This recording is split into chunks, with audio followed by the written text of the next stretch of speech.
Pemirsa, kalau Anda berkunjung ke wilayah atau objek wisata yang ada di tanah air, mungkin decak kagum Anda tidak akan pernah selesai dan tidak akan pernah habis waktu kita untuk mengunjungi seluruh wilayah ada di Indonesia. Tapi Anda bisa bayangkan, Indonesia yang luar biasa luasnya ini terdiri dari beragam suku bangsa, budaya, bahasa, tradisi. Itu banyak banget. Bisa jadi satu dalam sebuah negara kesatuan Republik Indonesia. Artinya, banyak tapi satu, beda tapi satu, itulah Bhinneka Tunggal Ika. Setuju ya? Setuju. Nah, Bhinneka Tunggal Ika itu kan banyak berbeda-beda tapi satu juga. Dan yang membuat kita tetap rekat dalam satu bangsa itu karena NKRI tadi gitu kan. Bayangin coba kalau kita tidak berbeda, apa asiknya? Coba ya, punya teman ya, sekarang di depan saya wajahnya sama dengan saya ya, ukurannya sama dengan saya. Nggak asik gitu kan. Justru karena kita berbeda jadi asik gitu kan. Nah, memaknai sebuah perbedaan. Saya pengen tahu dari Anda berdua, kalau Mas Aldian, berbeda-beda orang, berbeda-beda cara, tapi tetap satu dalam aktivitas. Gimana cara Anda memaknai perbedaan dalam aktivitas dengan teman-teman? Jadi karena perbedaan itu kita bisa saling belajar sih. Saling belajar. Apa yang kita nggak punya kan mereka punya. Ya. Apa yang kita nggak tahu mereka tahu. Dan sebaliknya juga kayak gitu. Kita saling melengkapi. Mungkin saya punya kemampuan A, teman saya punya kemampuan B. Mungkin saya dari suku A, teman saya dari suku B. Masing-masing kita punya keunikan masing-masing. Itu juga kalau di Nusantara itu kan kita punya tagline ya, namanya Ride the Archipelago. Artinya berkendara di sebuah negara kepulauan. Di situ kita memang selalu bilang ke teman-teman, kalau kita ke suatu daerah, coba jangan hanya naik motor ke lokasi, selesai sampai misalnya nih kita ke Jogja sampai kota Jogja udah kita stop di kota Jogja, jalan-jalan sendiri, tapi usahakan kita ketemu dengan local wisdom atau kebijakan orang-orang di lokasi. Kita tanya mereka apa yang kurang dari yang apa yang mereka rasakan. Terus dari situ apakah kita bisa bantu mereka dengan bikin suatu kegiatan Nusantara di lokasi tersebut. Bahwa ngisi kemerdekaan tuh nggak selalu ribut-ribut, perang atau apapun gitu ya. Capek lah kalau gitu. Udah Kita bukan ini, waktunya. Betul, kita ini memang berbeda, tapi perbedaan itu adalah rahmat ya. Dan yang penting bagaimana mensikapi sebuah perbedaan menjadi sebuah energi positif gitu kan. Tapi kebayang nggak ya, Mas Ade, Mas Aldian, waktu di tahun 1928, 28 Oktober, waktu itu nggak ngumpul para pemuda-pemuda dari berbagai daerah, Yong Java, Yong Ambon, Yong Celebes, dan seterusnya. Kalau mereka nggak ngumpul, kebayang nggak apa yang terjadi saat ini misalnya, Mas Aldian? Kita susah untuk apa? Untuk misalnya ya, kita orang Jakarta. Kita pasti membanggakan banget kan? Iya, Jakarta sentris. Jakarta sentris. Nggak ada instan Nusantara ya? Nah, nggak ada. Kalau bisa Betawi. Iya, yang ada masing-masing doang, kotak-kotak dong.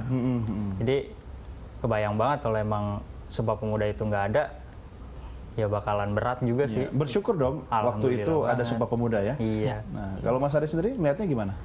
Ya kalau Sumpah Pemuda waktu itu nggak ada ya, mungkin kita juga nggak akan kenal yang namanya negara Indonesia ya pasti ya. Jadi mungkin ada nanti negara Jawa Barat, mungkin negara Jakarta, negara Jawa Tengah gitu. Kayaknya nggak asik aja juga tiap lokasi kita jalan-jalan perlu visa, perlu paspor gitu ya. Itu bukan gak asik, mau repot namanya. Jadi memang baru jalan sebentar dari Cawang dikit udah visa gitu. Nah ini juga mungkin ya agak sedikit miris kalau saya pribadi gitu ya. Kayaknya nggak tahu ya, saya melihatnya kayaknya semangat Sumpah Pemuda sendiri sih saat ini sudah mulai agak berkurang kali ya kalau kita lihat ya. Ya kalau saya melihatnya masih cukup banyak gitu orang-orang di sekitar saya yang terkesan masih sangat cuek dengan lingkungannya gitu. Maksudnya bodoh amat. Kenapa dia cuek? Bukannya cuek itu buat bikin sambel? Cobek. Oh, cobek. Cobek. Ya beda tipis. Ya, jadi kalau kecuekan ini sebenarnya yang memang harus kita sosialisasikan untuk hilangkan sebenarnya, karena kalau kita nggak peduli, bukan kita siapa lagi kan gitu kan gitu. Tapi kan Mas Ade, Mas Aldian, yang namanya media sosial itu kan tanpa batas, tanpa sekat, sehingga dunia ini jadi seperti sebuah perkampungan kecil ya. Kita bisa mengakses apa saja hanya dalam genggaman kita. Bisa dong Anda berdua jadikan itu malah sebagai media untuk counter back gitu kan. Untuk yang sudah ditampilkan kan memang udah oke gitu kan.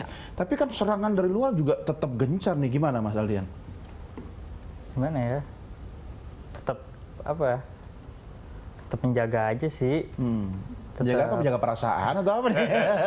Bahasanya agak-agak gimana gitu ya? Ambigu. Iya, tetap menjaga apa? Keindonesiaan kita. Menjaga keindonesiaan lewat media sosial gimana kalau menurut Anda? Ya terus mengeksplor Tentang Indonesia. mengeksplor tentang Indonesia. Iya, dan nggak akan pernah habis ya? Nggak akan Banyak pernah. banget ya? Nggak akan. Oke, kalau Mas Ade? Ya, kalau kita sih di Nusantaret, postingan di Facebook ataupun di forum itu kita filtering. Artinya gini, mereka bebas upload kapanpun. Itu kita filter kalau sudah berbau-bau agama, ras, itu Iya. pasti kita delete langsung orangnya juga. kita ban. Pasti kita ban langsung. Iya. Nah, jadi dia nggak bisa posting lagi, dia nggak bisa join lagi ke grup gitu. Ataupun juga kita juga nggak boleh jualan juga nggak boleh di Facebook grup, di forum tuh nggak boleh jualan. Begitu ada jualan pasti postingannya kita delete. Biasanya kita tegur sih kalau jualan. Tapi kalau sudah berbau-bau sara, sudah pasti kita ban. Banyak itu ya? Apalagi dalam posisi lagi Jelang-jelang pilgub pilkada gini, gitu ya? aduh. Ada aja itu. Bagaimana Anda berdua memiliki sebuah visi untuk tetap di jalannya masing-masing, tapi sebagai bagian dari generasi muda yang mengisi pembangunan. Asal Dian? Terus berkarya. Berkarya? Berkarya. Udah? Terus mengeksplor, terus menampilkan keindahan yang ada di Indonesia, memperkenalkan kepada dunia. Terus nikahnya kapan?